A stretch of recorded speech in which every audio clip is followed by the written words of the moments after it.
We're in November. Welcome to November. And the weather finally broke, last week? Yay. Lovely, lovely, lovely. How are your gratitude journals coming? Yeah, we're about halfway through our 40 days. Yeah. Is it easy every night? 10 things? Yeah.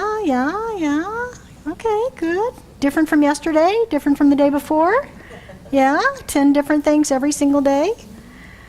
Well, November's a great time to talk about gratitude, isn't it? Now, it's a spiritual practice, of course, that we talk about all the time and use throughout the year, but this time of year, it's like everybody else gets on board, right? Because it's in November. It's the 11th month. We're at that time of year where it's time for celebrations and parties, and at the end of the month, we all pause for that day of Thanksgiving, and, it's when our family and our friends come together and we express our gratitude.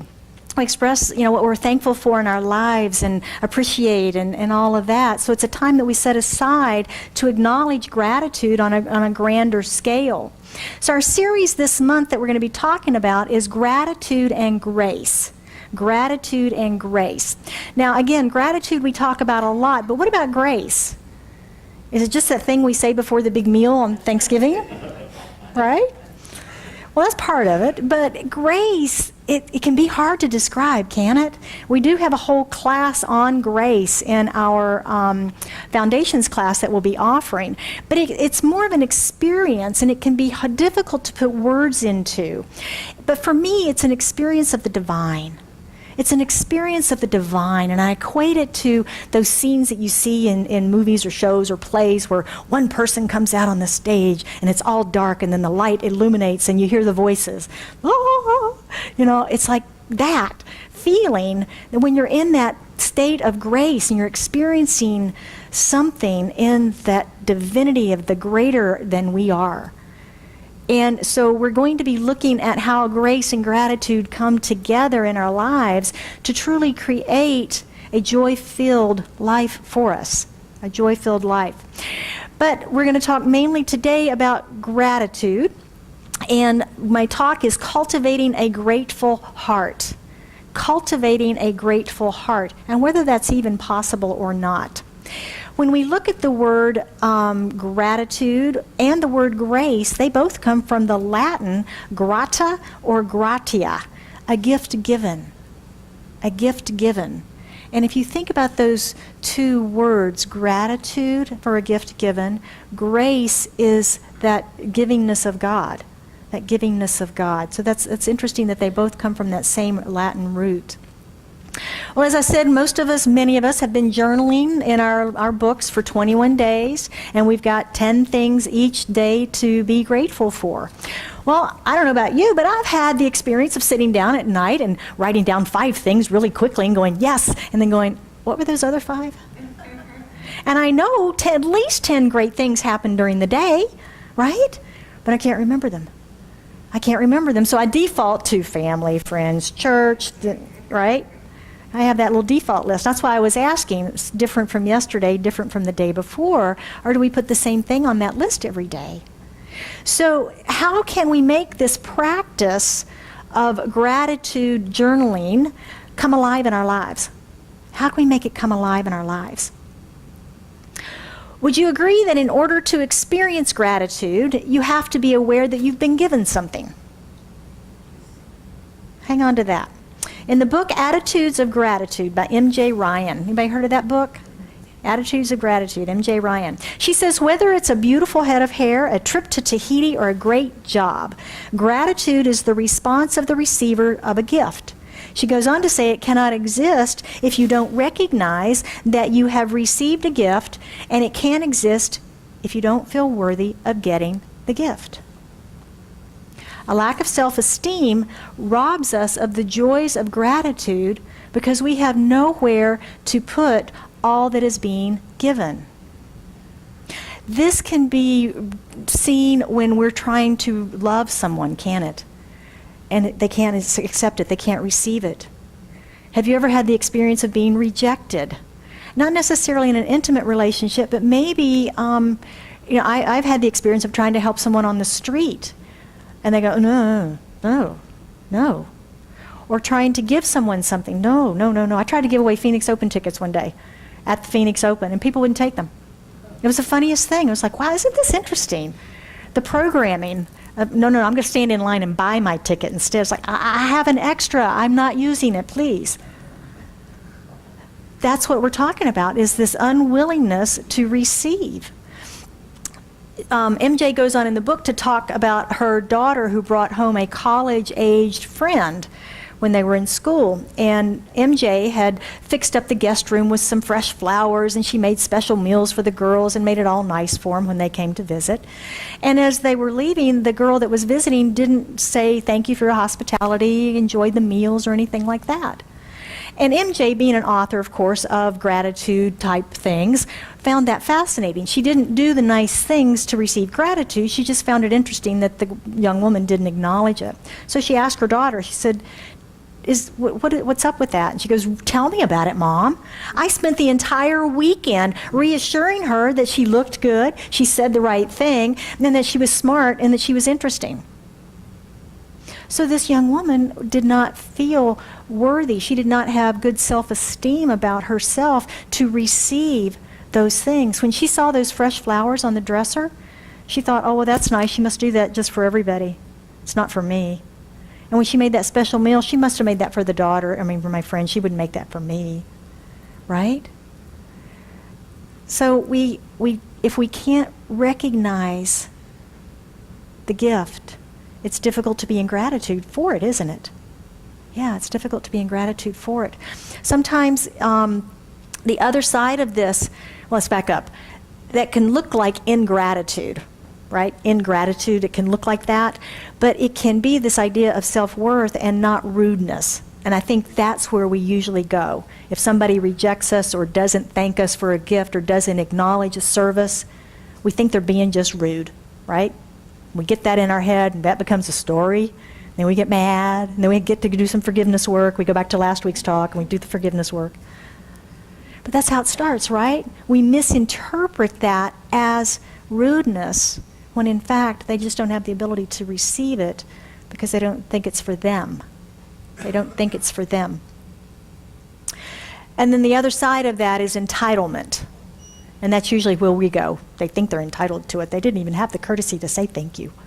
And that can be, like in a restaurant.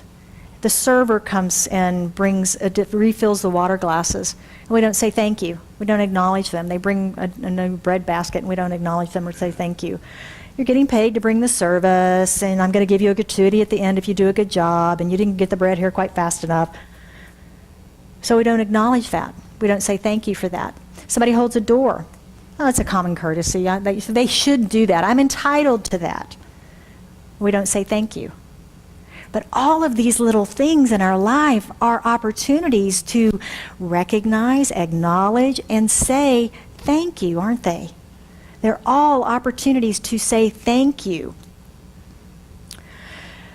So gratitude, did you know it's acknowledged as a virtue?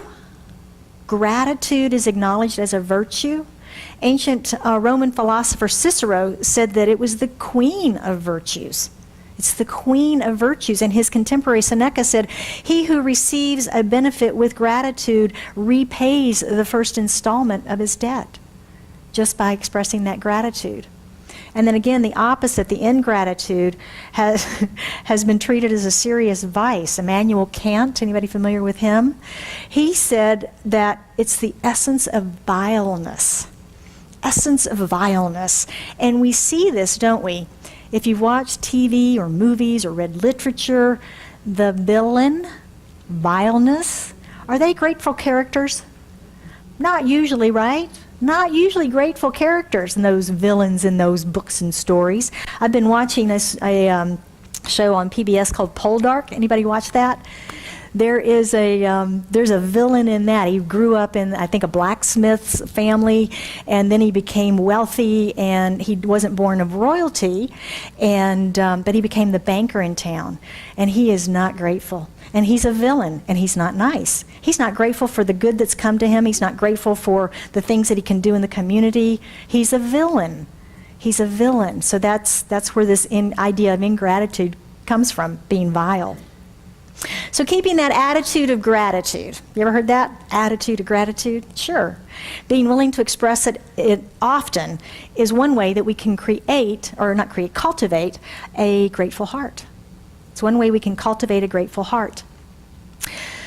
So my first mentor, Zig Ziglar, you've probably heard his quote, your altitude, not your aptitude, will determine your attitude, not your aptitude, will determine your altitude. It's a tongue twister. It's a tongue twister. And it encouraged us to not allow limitation to limit us, to block our success, doesn't it? It encourages us that, if you don't have a college degree or you don't have a certain set of skills, as long as you've got that good attitude, a positive attitude, it can open possibilities, it can open doorways to success for us when we can have that positive attitude. And I think being science-minders, we understand that, don't we? It's the basis of our teaching, isn't it? Positive principles for successful living. It's part of our mission statement here. And that's developing and embracing this positive attitude. Developing and embracing the positive attitude. Ernest Holmes, he's our founder of Centers for Spiritual Living. He also is the author of The Science of Mind. He says we should learn to control our thought process and bring them into line with reality. And that's reality with a capital R, which is truth. Which is truth. Control our thought process and bring our thoughts into alignment with truth. Thought should tend more and more toward an affirmative attitude of mind that is positive, stable, and above all else, toward a real unity with spirit that is already complete and perfect. Whole, perfect, and complete in that unity. Author M.J. Ryan goes on to say our attitudes determine everything because they are the glasses through which we see the world. Would you agree? Anybody ever gotten up a little cranky in the morning? And then everybody in the planet is cranky. It's like, what's going on out there? Why is everybody cranky? And they're all saying, what is wrong with you today? Right?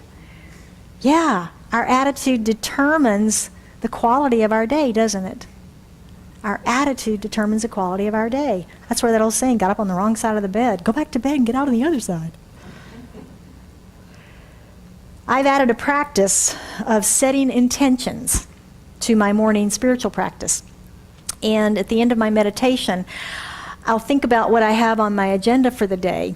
And I may even have my schedule there with me to look at. And I think about my intention for the day, for those meetings. If I've got an interaction with an employee, a staff member, and it could be perceived as unpleasant, difficult conversation, I think we call them. But if I look at that of coaching, mentoring, how can I help advance them in their career? How can I make this a loving conversation? What is the outcome that I want? And setting that intention for that outcome. For meetings, what is the outcome of this meeting? Looking at the win-win solution, not the competition of win-lose. How can I win this battle? When I set my intentions like that, then as my way into driving into work, I affirm them. And I've just recently started actually writing down a couple of words about what those intentions are for each meeting next to the meeting that I can then monitor what's happening. Oh, that one turned out even better than I thought. Oh, I didn't even see that coming. That's even so much better than I thought. Right? So setting our intentions can be a very powerful way that we can tell Universal Spirit what it is we'd like to experience in our day. Set an intention. Set the direction. It focuses our mind, it focuses our heart, and it also gets the universe backing us up going, okay, yeah, I can get behind that. You betcha. You betcha. So it's been a very powerful practice for me, and actively cultivating a positive attitude through daily practice and filling our minds with positive material, right? There's a lot of negative out there that we get whether we want it or not. So actively filling our mind with positive things and hanging out with positive people like you guys, right? Hanging out with is a way that we can cultivate a grateful heart also. That's also a way that we can cultivate a grateful heart. And this is what I did back in my 20s a couple of years ago. Oh, come on. Yeah. When I did start studying was the Zig Ziglar principles and See You at the Top. Anybody read that book? Yeah, a few of us have, okay. Very interesting book, but I started reading that and listening to that, but it was forced on me. The company that I was at brought this material into the company and said, rah, rah, we're going to do this. And they changed how we answered the phone. It's a great day at Lynn's.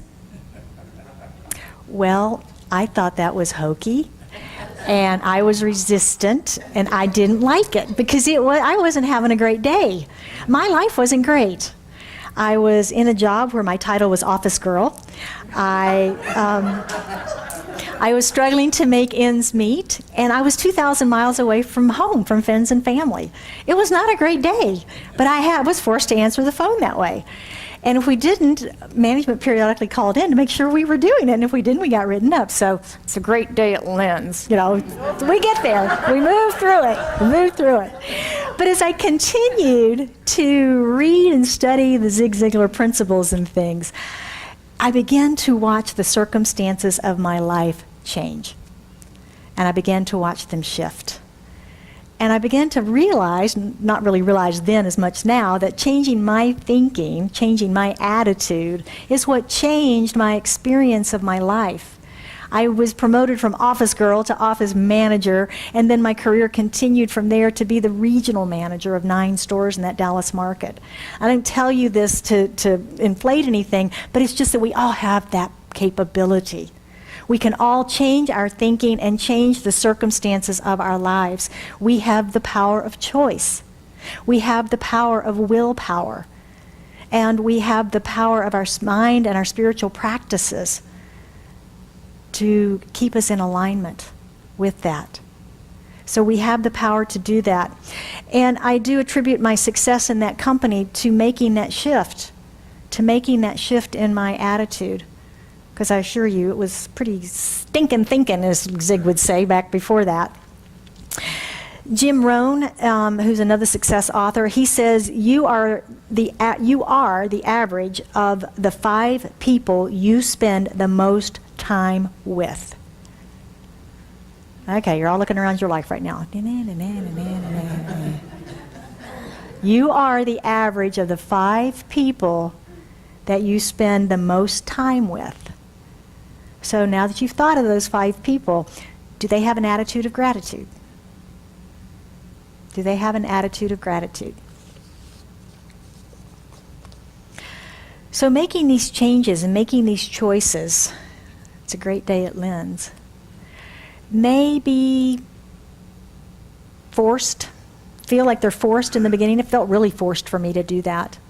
But you know what? So did starting my meditation practice. It was hard. When I first started, it was hard. I was forced to do it through practitioner training because we had to fill out a log every single day about our prayer work and our spiritual practice. And I had to meditate every day. And when I first started, I couldn't even do it for 3 minutes. It was crazy. It felt forced. But through the use of willpower, through the use of choice, I was choosing the practitioner's path. I stayed with it, I stepped into it until it got comfortable, until I could answer the phone. It's a great day at Lynn's. How can I help you?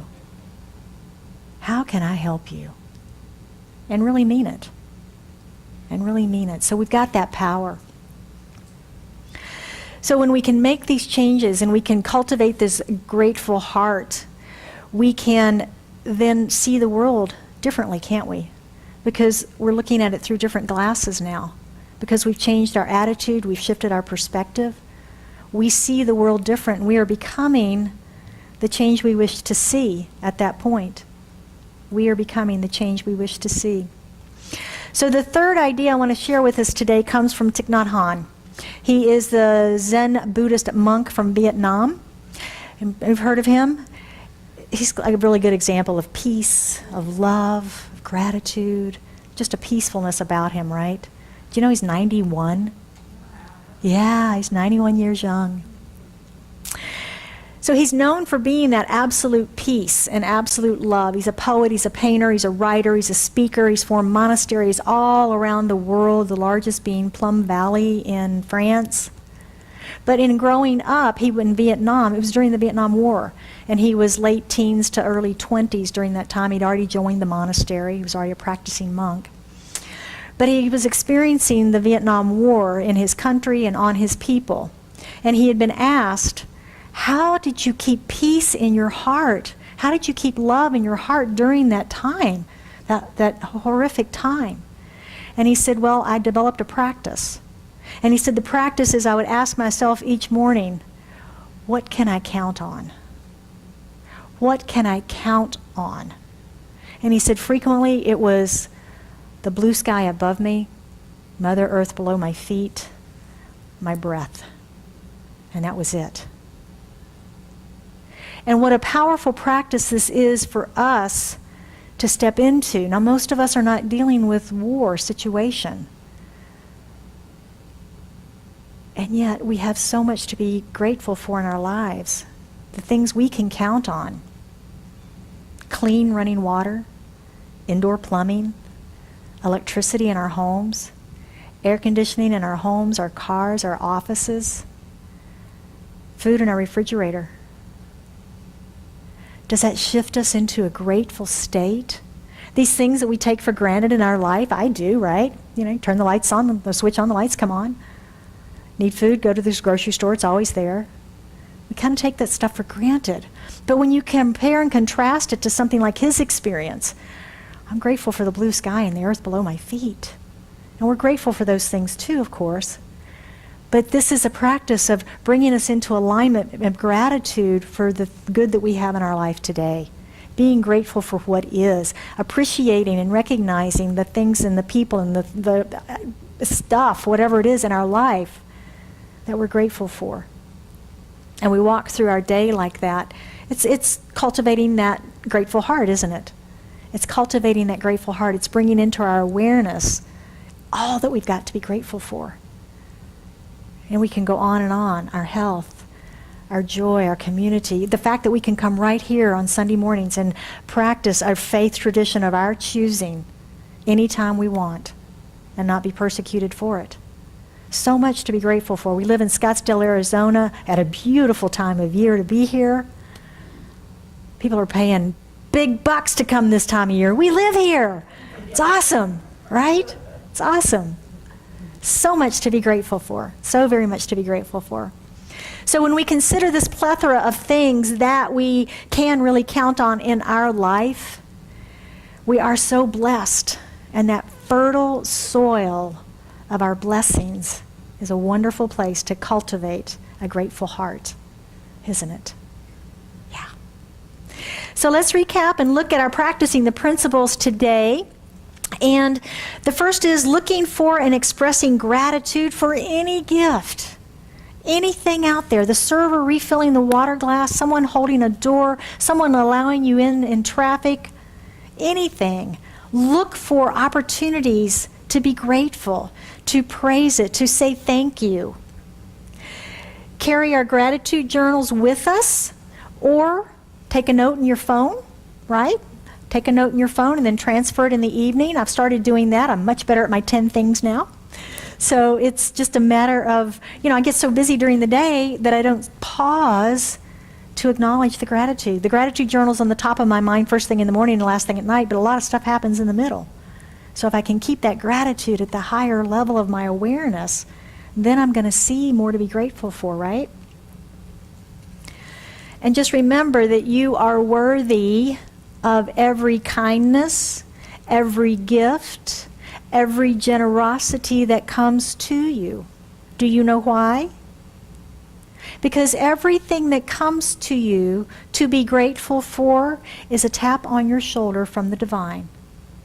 It's God saying, how about that? How about that? That person let you in traffic. They just gave you more fresh water. They just brought you more lovely warm biscuits. Just think of that. Spirit tapping on your shoulder with another gift. Thank you. As Meister Eckhart says, if the only prayer you ever say is thank you, it will be enough. Yeah.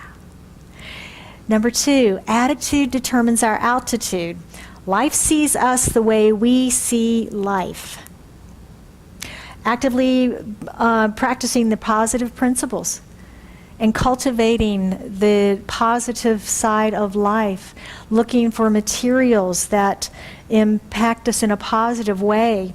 If you happen to live with a curmudgeon, someone that's not so positive, you're probably not going to change them immediately. So we have references for you. You can go to YouTube on the internet and look for speakers and video presentations and things there that will be uplifting to you. You can go to TED Talks. There's a bajillion of them, and most of them are very uplifting. So those are ways that we can recharge and refill ourselves with positive materials. And then the more positive we are, that curmudgeon suddenly becomes not so curmudgeon-y. That's a word. So, garbage in, garbage out. That's a computer saying, isn't it?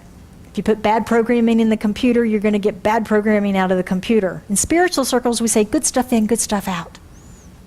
So good stuff in, good stuff out. And number 3, what can I count on today? What can I count on today? That's a powerful practice.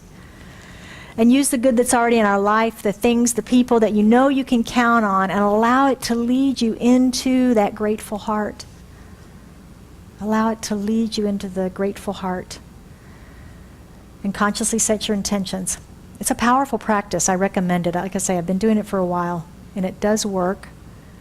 And I feel lighter just walking in the world by having that, by having set those intentions.